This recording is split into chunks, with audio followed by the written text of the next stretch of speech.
you're walking along, your foot just slips off the sidewalk, and then back on the sidewalk, ma'am. We need to get back on the sidewalk.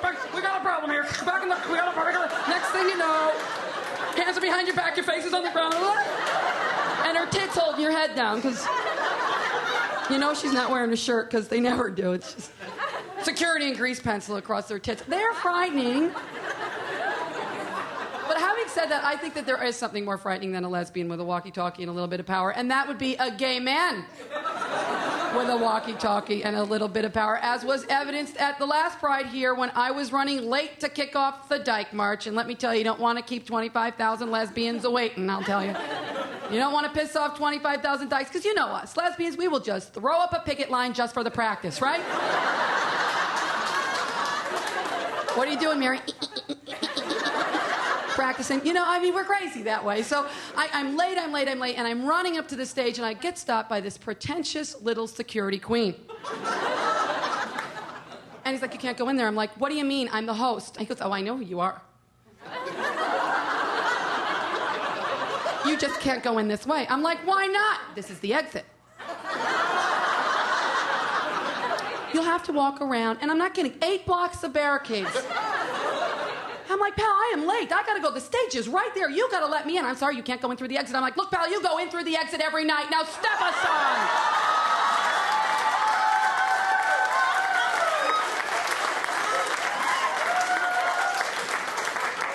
Took me 15 minutes to walk around the barricades because I didn't think that was funny at all. Speaking of scary people, let's just talk about sports for a minute. Sports, I love to talk about sports because you know what? There's always a scandal in sports. Isn't it true? Especially the Olympics. You get Olympic scandal even in the off years, okay? We had one this year. We had the IOC scandal where everybody was taking bribes and they were giving people money. And I was like reading, and I thought to myself, why is anyone surprised that these people took bribes, right? I mean, half of them were from third world countries. I'm not kidding. Kenya, Libya. There was one guy from Sudan. I'm like, why are you surprised that the guy from Sudan took a... What did you give the guy from Sudan? A plate of food? Here's some rice. Vote for Utah. Okay. I know it's really mean. But it's true, though. I mean, okay, and then was the last scandal at the Olympics. Oh, now they've banned marijuana. Pot is now a banned substance at the Olympics. That's because of our very own Ross Rebelus Scooby-Dooby-Yaddy or whatever his name is. So they have subsequently made pot a banned substance, and well, they should. It's such a performance-enhancing drug after all. It was the only chance we ever had of beating the German women's swim team, you know? And of course, the German women swimmers, remember they used to kick our asses, the East German women, kick our asses. I mean, we didn't put a toe in the water, they were finished. I mean, they killed us.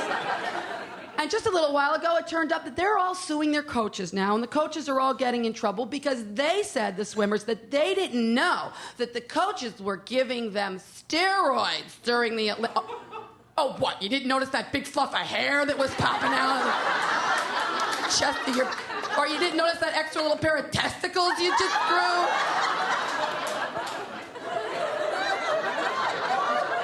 What are these? No matter, I swim faster now. Oh, ladies. We just don't believe that, you know? I mean, and I don't like watching the Olympics for one reason. I never see any rainbow flags. You know, everybody's got their little no rainbow pins, no little surreptitiously placed rainbow anything in any of those ceremonies ever. Are you telling me there's not one out Olympic? I mean, come on, they come out after, but nothing at the Olympics, nothing. And I'm watching one interview. This was my favorite all-time Olympic interview of a diver. Her name was Mary Ellen Clark or Craig or something like that, okay? This woman was a handsome woman. What can I say, you know? She was a handsome... She was like, I'm an Olympic diver. I'm diving now, I die. She was just a handsome woman. Handsome. And they interviewed her, you know? And I thought, well, that's good. And Mary Ellen, to her credit, you know, put on a little makeup for the interview because you don't wear makeup in the pool in spite of what straight girls think, you know? And she dried her hair. She dried her hair just a little bit too high, I thought, you know, because that's the thing we do sometimes, lesbians, when we're in the closet. You know, we don't want people to know we're lesbian. Dry our hair just a little higher than problem is you get older, you try it a little bit higher, no one knows I'm a lesbian. You keep trying a little bit higher, no one knows I'm a lesbian. You keep trying a little bit. By the time you're 50, nobody knows you're lesbian. They think you're the bride of fucking Frankenstein. Anyway, they interviewed her, and she had a little bag of, like, good luck charms. And they said, Mary Ellen, what's in the bag? And, where did you get it? So the first thing she takes out, now, if this isn't a clue, I don't know what is a handful of crystals. Come on, what could be more lesbian? A handful of hummus? Do you know what I'm saying? And she says, and I quote, well, my roommate... I'm so sorry, but she did. She said, roommate. My roommate gave me these. I'm like, your roommate? I'm screaming at the TV, your roommate. Mariella, we're coming on the new millennium. She's not your roommate. She's the girl that sits on your face. Just say it.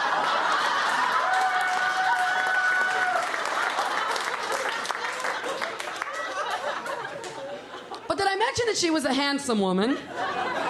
Because, she was a handsome woman, and I do not mean that in a pejorative way, because I like a handsome woman, okay? So I'm watching the interview, and I'm getting a little, warm and fuzzy watching her going, oh, Mary Ellen, nice bathing suit. Oh, yeah. So...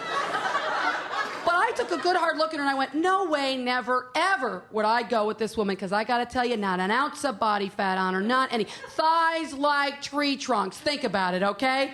You're down there, you're making Mary Ellen feel good. She has an orgasm. What do you think's going to happen to your head, huh? Like a grape. Mary Ellen, no, Mary Ellen, no, Mary Ellen, Mary Ellen, no, Mary Ellen.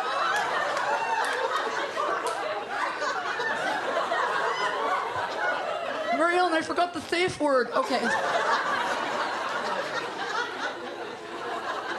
You know what a safe word is? I'm shocked.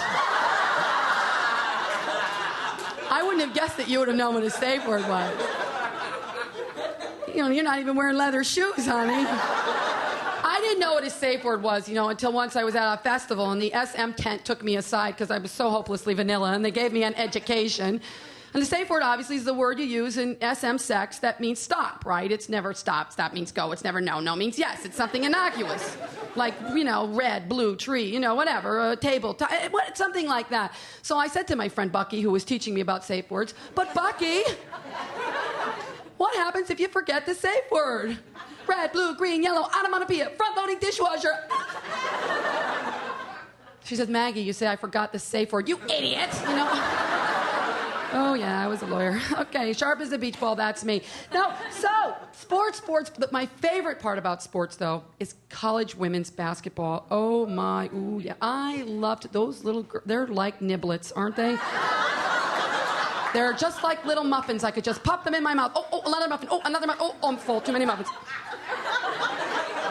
I love to watch it, but I have to tell you, there's the homophobia again. The sports commentators drive me absolutely crazy, because they wouldn't say anything about a lesbian if it, hit them in the face. They just ignore the lesbians. I'm watching a game. It's Tennessee versus another Southern team, and on the other Southern team, there's a girl with a tattoo on her arm with another woman's name on it, okay?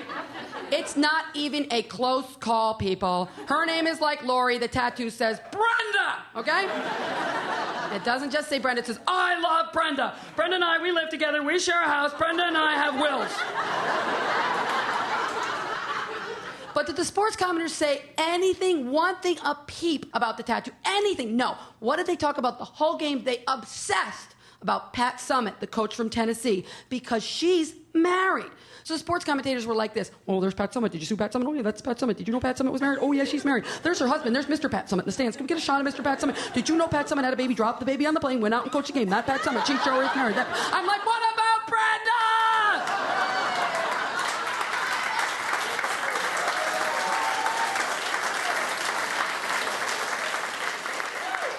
And these are the bitches that hyphenate their names and want us to think they're straight.